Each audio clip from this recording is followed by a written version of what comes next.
हमारे आपके और देश के बड़े नेता आदरणीय लालू प्रसाद यादव जी,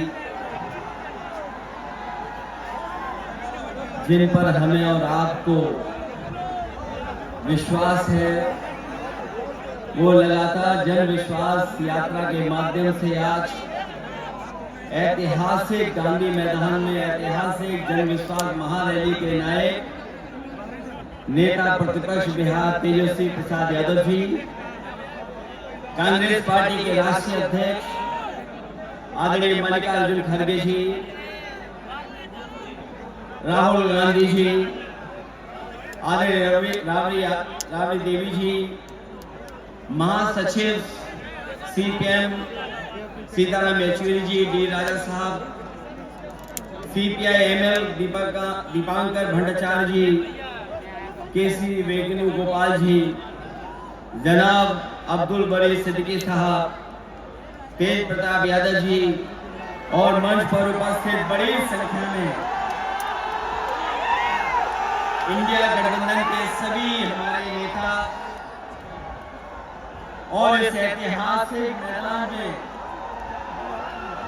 उपस्थित बिहार की महान जनता, पत्रकार साथियों, मैं सबसे पहले तेजस्वी जी को और उनके दल को बहुत बहुत बधाई देना चाहता हूं। साथ ही साथ इस इंडिया गठबंधन और महागठबंधन के जितने भी दल हैं, जिनके कार्यकर्ता मैं देख रहा हूं मैदान में तो है ही, पटना के चारों तरफ और पटना की सड़कों पर मुझे दिखाई दिए हैं, जिन्होंने चुनाव शुरू होते ही ऐलान कर दिया है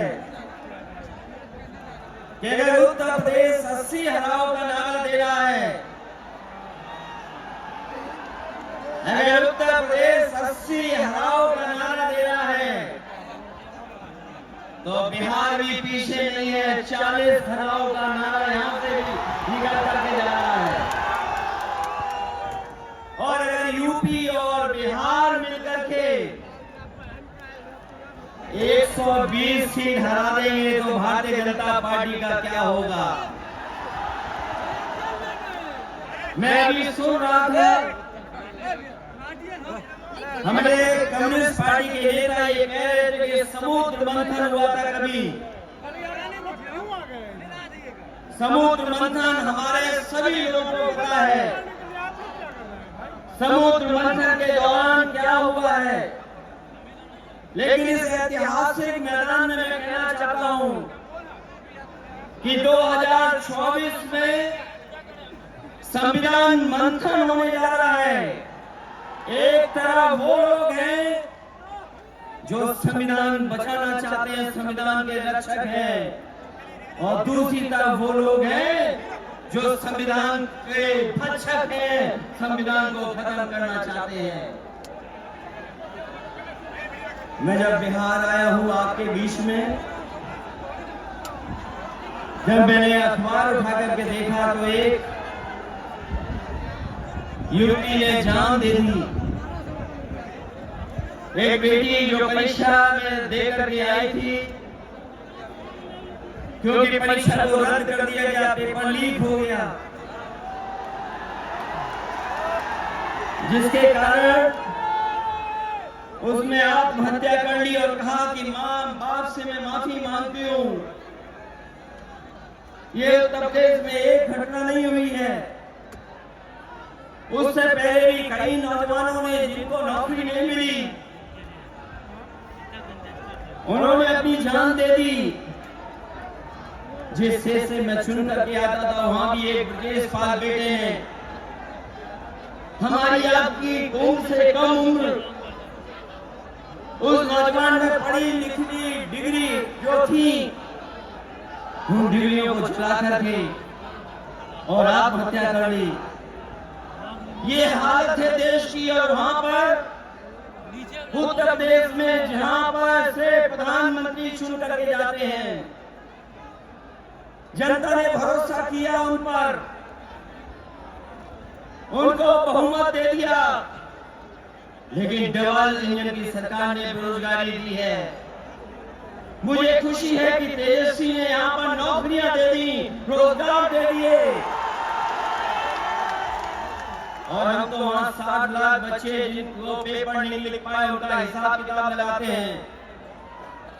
उनका अगर हम बड़ा परिवार न माने, केवल 3 सदस्य परिवार के माने, बेटा और माँ बाप, तो 60 का गुणा 3, 1 करोड़ 80 लाख वोट, और 1 करोड़ 80 लाख लोगों को अगर हमने भाग दे दिया 80 लोकसभा से, तो केवल उत्तर प्रदेश में 2,25,000 हर लोकसभा में वोट कम हो गया है।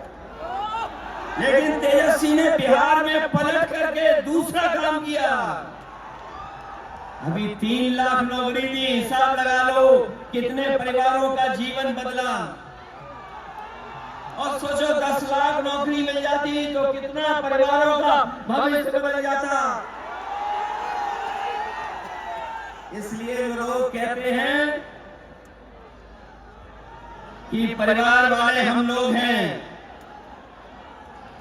ये जो आरोप लगाते हैं परिवार वाला आरोप हम लोगों पर, मैं उन भारतीय जनता पार्टी के लोगों से कहना चाहता हूं कि भारतीय जनता पार्टी इस बात संकल्प ले कि किसी परिवार वाले को टिकट नहीं देंगे, और संकल्प ये भी ले कि किसी परिवार वाले से वोट मांगने भारतीय जनता पार्टी के लोग नहीं जाएंगे।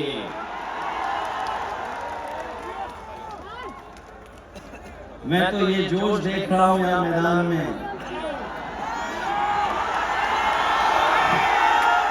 ये जो जोश दिखाई दे रहा है यही बदलाव लाएगा, यही भाजपा को हटाएगा।